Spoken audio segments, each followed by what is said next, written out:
Hello again, grade 12s. In this section, we will be introducing factorial notation and applying the factorial notation in special cases of the fundamental counting principle.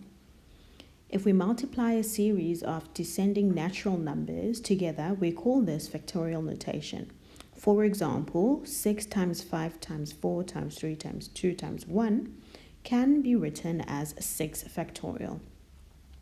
Let's look at the first example. In how many ways can 7 different people be seated in the first 7 seats in a movie theater?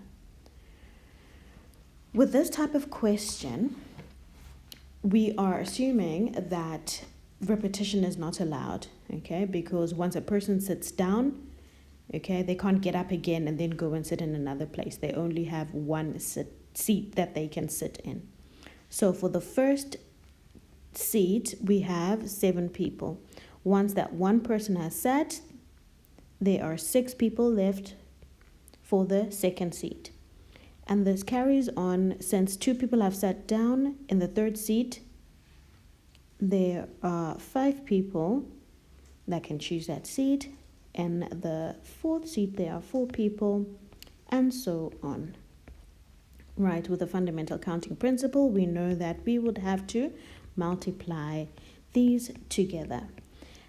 Instead of having to rewrite this entire thing as 7 times 6 times 5 times 4 all the time, we can just write it as 7 factorial.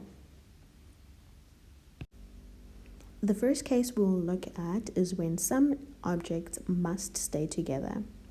Example 2. How many different arrangements can we make from the letters L, U, C, K, Y if L, U, and C must stay together?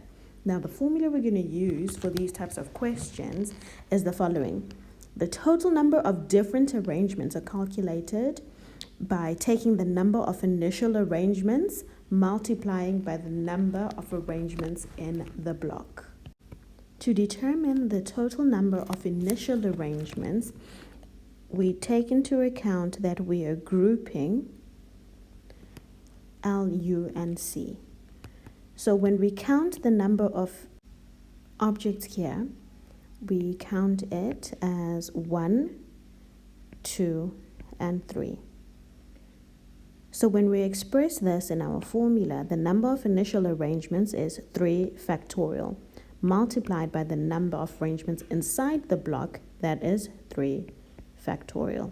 This gives us 36 as your answer. In the next example, Simon wants to organize his books on a shelf. In how many different ways can he arrange his 3 accounts books, 2 maths books, 1 English book, and 2 biology books if the accounts books must stay together?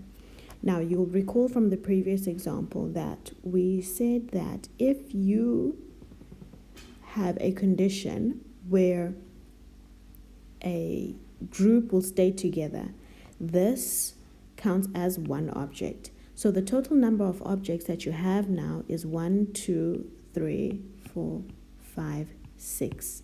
So your number of initial arrangements will be 6 factorial. You now need to take into consideration how many arrangements are in the block. Inside the block, we have 3 objects which we can organize in 3 factorial ways.